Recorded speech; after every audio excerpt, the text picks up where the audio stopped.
Los Simpsons, a lo largo de sus más de 30 temporadas, supieron darse todos los lujos, entre ellos hacer referencias y guiños no solo a los grandes momentos de la historia, sino también a los más reconocidos directores de cine y sus obras emblemáticas. Hoy, en las retroaventuras, las mejores referencias de Los Simpsons. ¡Empecemos!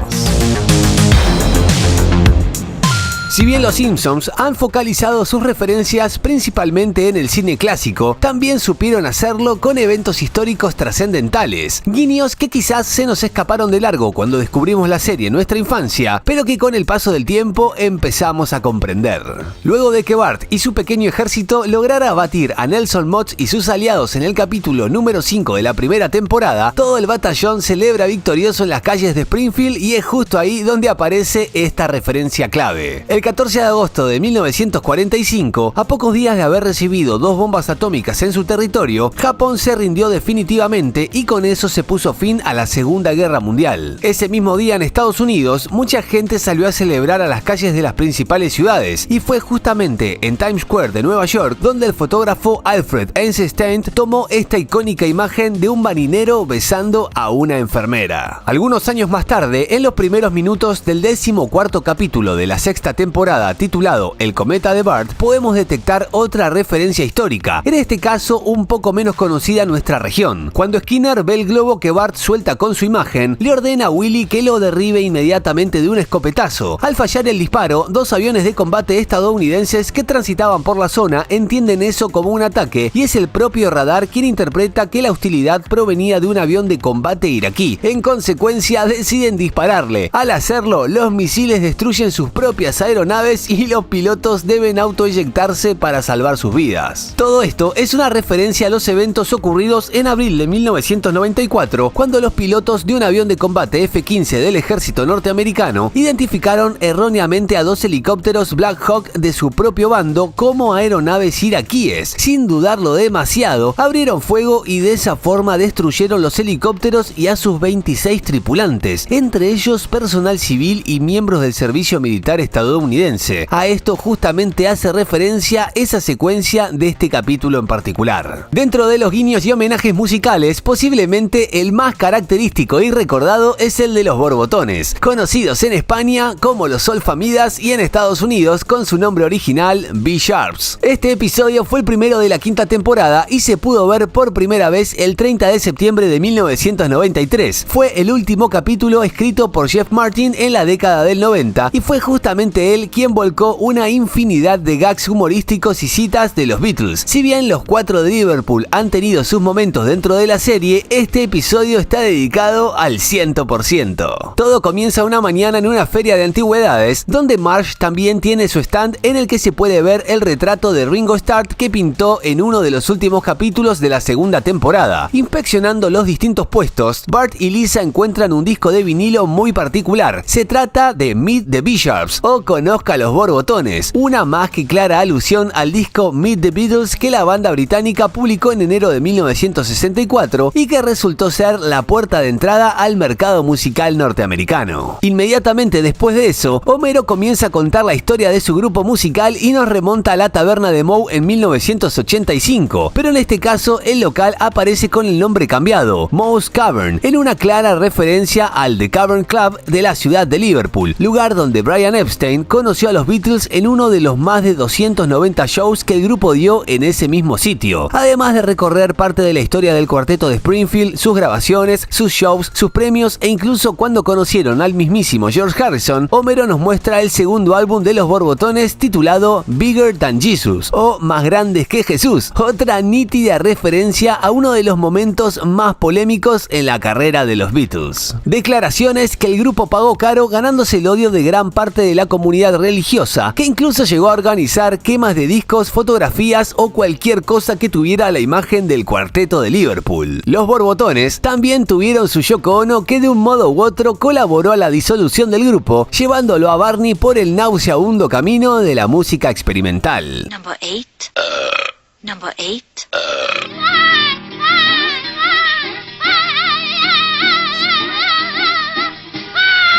Y claro, este capítulo no podía tener un mejor final. Los borbotones, a modo de reunión y despedida, interpretando Baby on Board en la terraza de la taberna de Moe, tal y como hicieron los Beatles aquel 30 de enero de 1969, cuando tocaron y grabaron 3 tomas distintas de Get Back y 2 tomas de Don't Let Me Down, entre otras tantas canciones maravillosas del cuarteto británico. Caramba, qué historia. Sin lugar a dudas, cuando era chico, uno de mis capítulos favoritos fue Bart the Daredevil o Bart el Temerario, el octavo de la segunda temporada. En este episodio, la familia Simpson asiste a un gran evento. Los maestros de las máquinas de polvo en el gran evento de autos monstruo. El espectacular evento de autos monstruo sorprendió a la multitud con la aparición de Lance Murdoch, un audaz motociclista que puso al público al borde de la butaca con un super salto exitoso y un final algo accidentado. Obviamente a Bart le sucedió lo que le hubiese pasado a cualquier chico de su edad. Quedó fascinado y no pudo esperar para intentar imitar las proezas de su nuevo ídolo. El personaje de Lance Murdoch está profundamente inspirado en Evel Knievel, un popular acróbata norteamericano que vivió su esplendor a finales de los años 60 y principios de los 70. Este audaz motociclista logró concretar todo tipo de hazañas y sus triunfos fueron televisados en una gran cantidad de oportunidades. Incluso Evel llegó a tener su propia línea de muñecos y vehículos. It's the Evel Knievel Show featuring Evel Knievel's Scramble Van. And revving up for action, here's our star. What a jump! Evel's riding the amazing stunt cycle. Evel no siempre salió ileso de sus trucos. A veces tuvo que salir en camilla e incluso en ambulancia con graves heridas. El 8 de septiembre de 1974, Evel intentó saltar el río Snake del Gran Cañón en el estado de Idaho. Hacerlo en una moto por donde él lo quería hacer era una locura, con lo cual decidieron que lo intentara en una especie de cohete. Y es justamente ese acto el que toma de referencia este episodio de Los Simpsons. Tiene que haber un reto que sea digno para mí. Hola niños, bienvenidos al desfiladero Springfield. Saltar el desfiladero de Springfield, la nueva obsesión de Bart, una hazaña que lógicamente le pone los pelos de punta a sus padres, al punto en el que Homero se termina entrometiendo en el intento y accidentalmente haciendo él mismo el propio salto, aunque no del todo completo. Voy a lograrlo, voy a lograrlo. Lo curioso del caso es que en mayo de 1999, Robbie Knievel, el hijo de Evel Knievel, intentó saltar en moto el Gran Cañón, eso que su padre no pudo, y no solo lo intentó, sino que lo logró.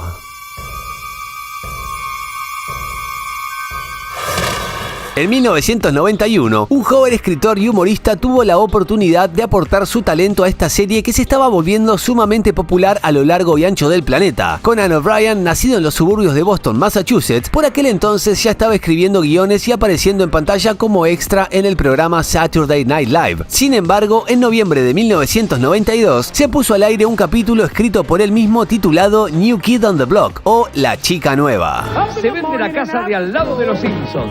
Había muchos interesados, pero Adiós. Bart y Lisa decidieron investigar por qué no se vende. No deberíamos hacer esto. Se trata del octavo capítulo de la cuarta temporada, en el cual una mujer con su hija se muda al lado de la casa de los Simpsons. Si bien la historia principal para mí siempre fue el enamoramiento de Bart con Laura, su nueva y hermosa vecina, muchos recuerdan este episodio por tener las escenas en las que Homero visita el buffet tipo tenedor libre de mariscos. Yo el buffet, el buffet. La cuestión es que gracias a que Conan O'Brien dejó plantado el personaje de Ruth Powers, una señora divorciada sedienta de aventuras, el escritor Bill Canterbury un año más tarde escribió el guión de Marge on the Lamp o Marge la Rebelde, episodio de la quinta temporada en el cual Ruth Powers acepta la invitación de Marge para ir a ver ballet, ya que Homero la dejó plantada por meter la mano en 2 máquinas expendedoras. A partir de esa experiencia, Marge y Ruth entablan una amistad y vuelven a repetir la salida nocturna, esta vez más audaz y divertida, y es justamente en este punto donde aparecen las múltiples referencias a Thelma y Louise, un film dirigido por Ridley Scott y protagonizado por Gina Davis y Susan Sarandon, estrenado en cines en 1991. Thelma es una dócil ama de casa que acompaña a su amiga Louise, una camarera bastante más independiente y vigorosa. Salen a beber, a bailar y disfrutan hasta que Louise mata a un hombre que abusa de Thelma. De ahí en adelante, ambas se convierten en fugitivas de la ley. Sin llegar a ese extremo, tanto Marge como Ruth también disfrutan de una noche en una taberna y experimentan con armas de fuego.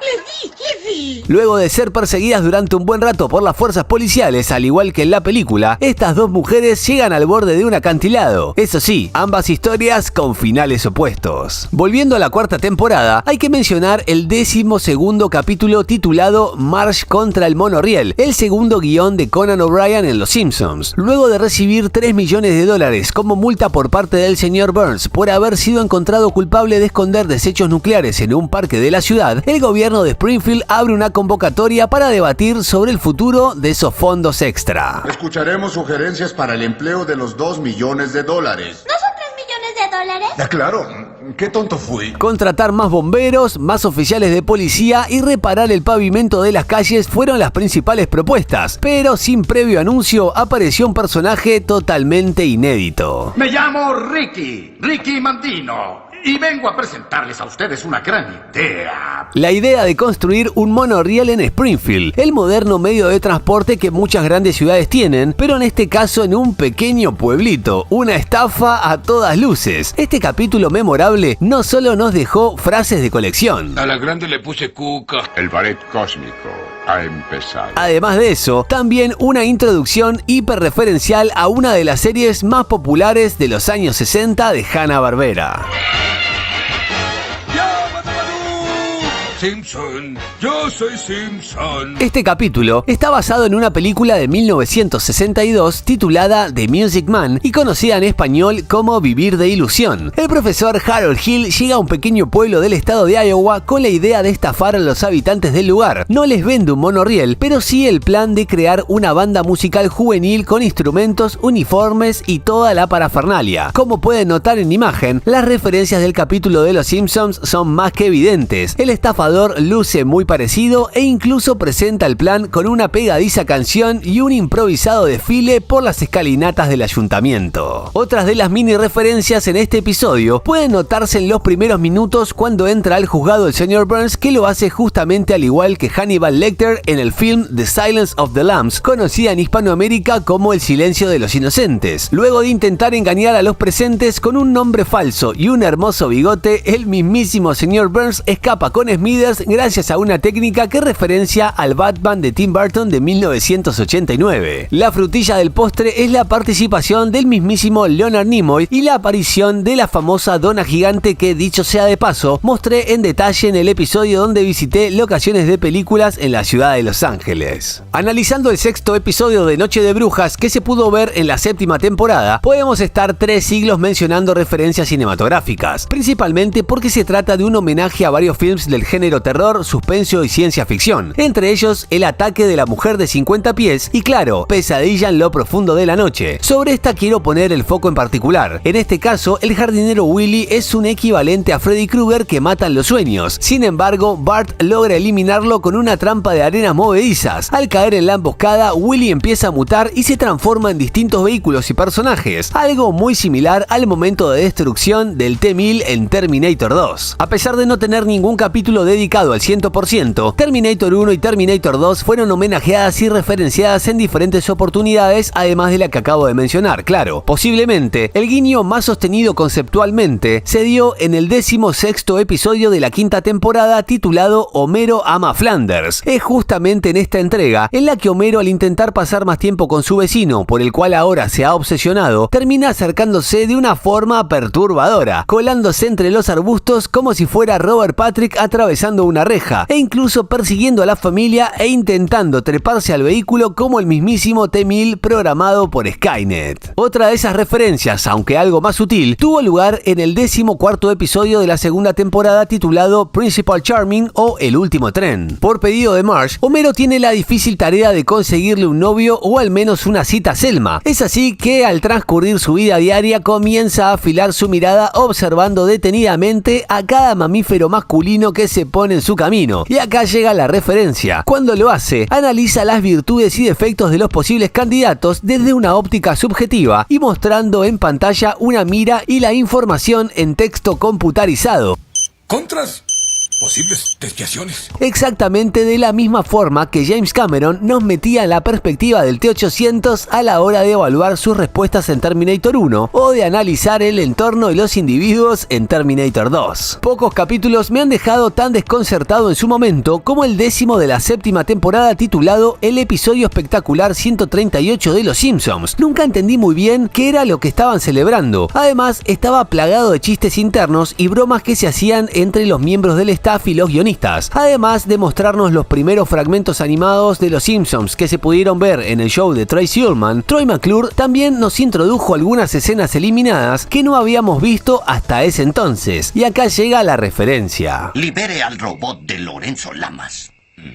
El robot comienza a bailar, se vuelve loco y finalmente Smithers termina disparándole en el rostro para que luego el androide se termine regenerando al mejor estilo T-1000. El siguiente guiño no podría confirmar completamente que sea una referencia a Terminator, pero yo la considero así. Luego de que tiraran al fuego una bolsa llena de Fonzos, es decir, una especie de novedad infantil tipo Furby que apareció en el 9º episodio de la 11ª temporada, uno de los muñecos emerge moribundo entre las llamas al mejor estilo T-800 en la primera Terminator de 1984. No sé ustedes qué opinan, pero para mí eso y la destrucción del mismo por parte de Gary Coleman son una referencia sin lugar a dudas.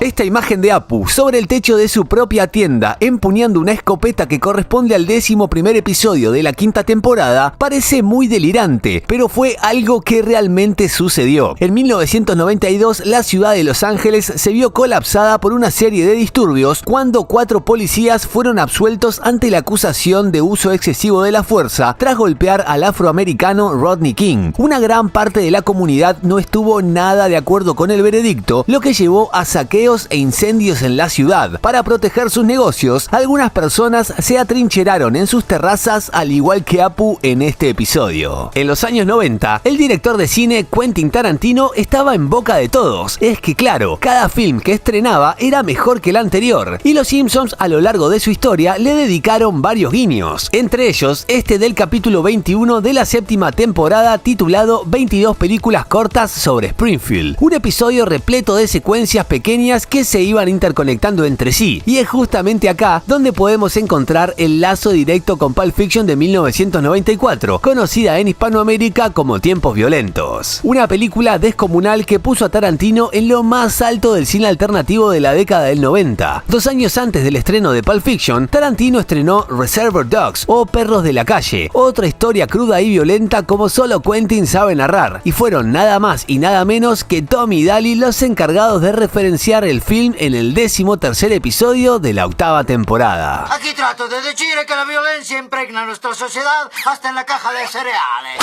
Si fue icónico en la pantalla grande, seguramente tuvo su lugar en algún capítulo de Los Simpsons, como este bailecito de Tom Cruise en Risky Business, el cruce de piernas de Sharon Stone en Bajos Instintos, y lógicamente no podía quedar afuera la secuencia de Indiana Jones y los cazadores del Arca Perdida, o cuando Bart roba el frasco repleto de monedas. Un momento para el recuerdo. Eso mismo con las referencias a Cabo de Miedo en la 5ª temporada y esa secuencia perturbadora con Bob Patiño. Ni hablar de obras clásicas del cine como El Ciudadano Kane de Orson Welles, estrenado en 1941, que fue representado en más de una oportunidad en la serie. De hecho, el 4º capítulo de la 5ª temporada, El Oso de Burns, es en gran parte todo un homenaje a este film en particular. Hasta el momento, hemos hablado de las referencias y homenajes que los Simpsons le han hecho a distintas películas y series. Sin embargo, la familia amarilla también supo aparecer representada de una forma u otra en una infinidad de productos televisivos, algo totalmente comprensible teniendo en cuenta que es el show animado más popular de la historia. Sin lugar a dudas, eso merece un capítulo aparte. La obra del inglés Alfred Hitchcock también recibió incontables guiños y homenajes, no solo réplicas idénticas desde el punto de vista narrativo, sino también estético y formal. La Ventana Indiscreta tuvo tuvo un episodio dedicado casi al 100%, pero otros films como North by Northwest o Vértigo fueron referenciados con pequeñas pero distinguibles secuencias. Lógicamente Psicosis fue otra de las homenajeadas con total orgullo, tomándose todo el tiempo del mundo, e incluso Los pájaros tuvo sus buenos momentos en la serie. Entre todas las películas referenciadas en Los Simpsons, se destaca la obra de una persona en particular, la de Stanley Kubrick. Nacido en julio de 1928 en la ciudad de Nueva York, dio sus primeros pasos como fotógrafo para la revista Look y lentamente fue recabando información y nutriéndose de libros y ensayos sobre dirección y producción cinematográfica. Comenzó a realizar films cortos de bajo presupuesto hasta que en 1956 tuvo la oportunidad de dirigir la película The Killing para la United Artists. De ahí en adelante fue todo crecimiento. Dirigió Path of Glory en 1957 y el épico film Spartacus de 1960. Luego de mudarse a Inglaterra, trabajó en la adaptación de Lolita de 1962 y en la comedia negra de 1964 titulada Doctor Strangelove. Y es acá donde aparece nuestra primera referencia. En el 11º capítulo de la 5ª temporada, Homero, al ver en exposición una bomba gigante, fantasea con pilotar un avión y lanzársela a un grupo de beatniks que estaban hiponeando en una plaza. Al fallar el sistema, Homero salta sobre la bomba y termina cayendo al vacío montado en ella, exactamente igual que como en esta escena del film de Stanley Kubrick. 9 temporadas más tarde, vuelve a haber otro guiño al mismo film cuando los grandes líderes se reúnen para tomar acciones de seguridad y control nacional. Luego de Doctor Strangelove, Kubrick se tomó unos 5 años para desarrollar su próxima película, un film rupturista que escribió junto al novelista Arthur Clarke. Estamos hablando de 2001, Odisea del Espacio. Me atrevo a decir que es la película más referenciada en la historia de Los Simpsons. Agárrate fuerte porque vamos a ir rápido. El primer guiño aparece en la primera secuencia del 8º episodio de la 3ª temporada, El Pony de Lisa. Homero duerme una siesta en su trabajo y sueña con primates prehistóricos golpeando huesos, una tierra inmensa y desértica y un extraño monolito, exactamente igual que el comienzo de la película en cuestión. El próximo guiño llega en el último episodio de esa misma temporada, cuando Homero prueba una silla masajeadora que quiere comprar y le exige al dueño que la ponga a máxima potencia, entrando en un trance idéntico al que se puede ver en el film espacial de Kubrick. En el 10º capítulo de la 5ª temporada, cuando Burns está internado en su propio casino, la habitación fue diseñada exactamente igual que esta escenografía de la película en cuestión. Apenas 5 episodios más tarde, Tom y Daly viajan al espacio y recrean una de las secuencias más tensas y asfixiantes del film, con la cápsula incluida, la misma composición del plano y toda la cosa. En la casita del horror de la 13ª temporada, la vivienda de los Simpsons es operada por una máquina diseñada a imagen y semejanza de HAL 9000, la inteligencia artificial que controla los servicios de la nave en 2001 Odisea en el espacio y que luego de volverse independiente planea matar a sus tripulantes. En la serie de televisión, Homero logra desactivarla sacándole una a una las unidades de procesamiento y memoria, justamente lo mismo que hace el astronauta David Bowen con HAL. La pregnancia visual del film es innegable y gracias a eso muchos de sus planos y de sus secuencias han quedado en la memoria del público. Escenas como esta fueron representadas en otros tantos capítulos de Los Simpsons y son fácilmente reconocibles por los amantes de la obra de Kubrick. Lo mismo sucede con la banda sonora. Gracias a la potencia de las piezas clásicas utilizadas, con solo escuchar unos compases te transporta a esa película en particular. ¡Se atascarán los instrumentos! Ah, yo me encargo de eso.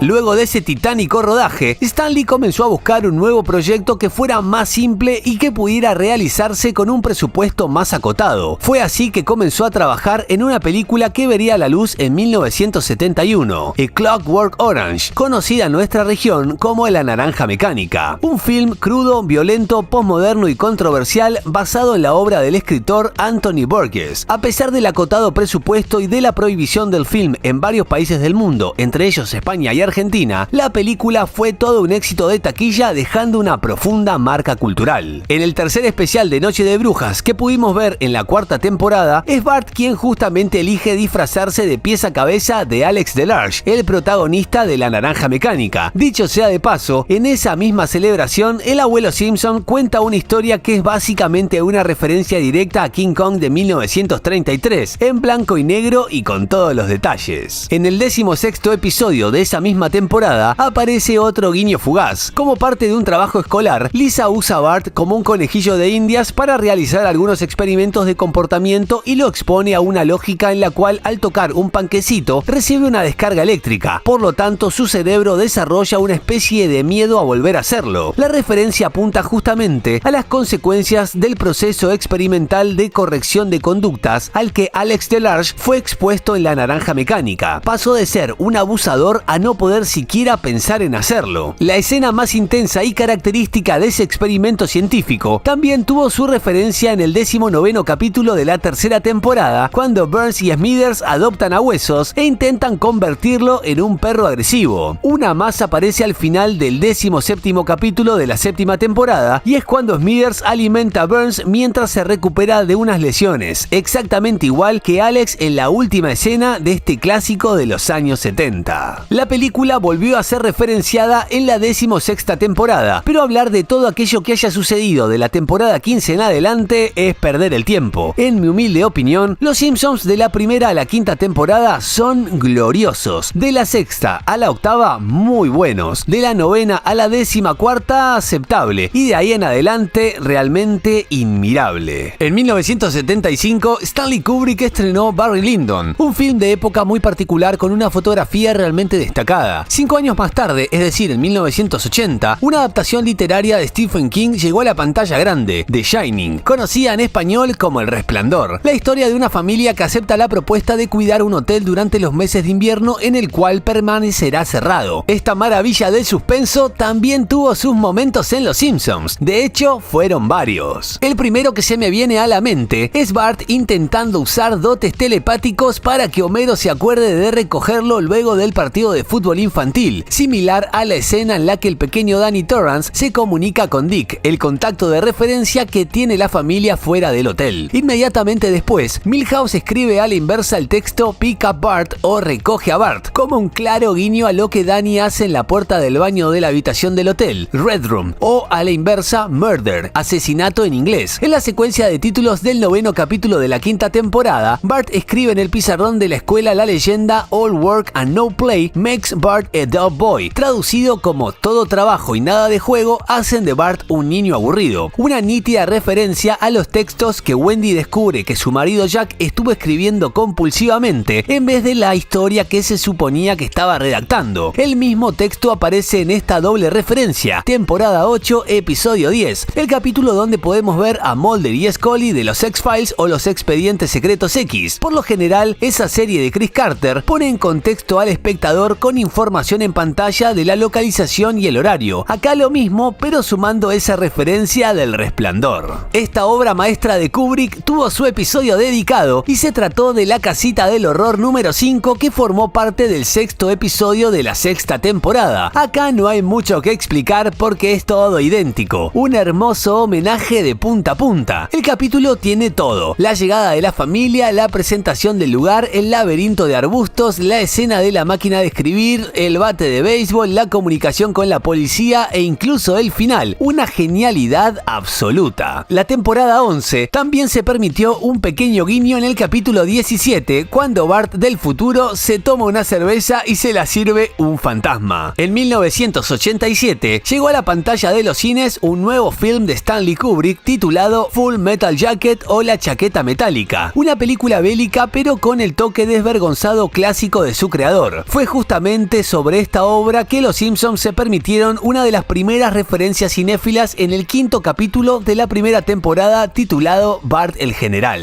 Por defender a Lisa, Bart se convirtió en un héroe. El único problema es que ahora lo espera a la salida de la escuela. Muy bien, Nelson, ponte en guardia. Los planos a contraluz con el atardecer de fondo y los cantos durante el entrenamiento fueron las secuencias más referenciadas. Esto vuelve a aparecer en el capítulo 19 de la 5ª temporada, cuando Skinner entrena a los reclutas. Pero claro, antes de terminar, no me quiero olvidar del 6º capítulo de la 2ª temporada, donde Homero le exige a Bart que se haga amigo de su palo de golf y le ponga un nombre para vencer a Todd Flanders. Eso es todo por hoy. Contame en los comentarios qué otros eventos históricos o películas fueron referenciadas en Los Simpsons. Dale like a este video, compartilo con tus amigos, suscríbete al canal, hacete socio del club Las Retroaventuras y nos vemos la próxima.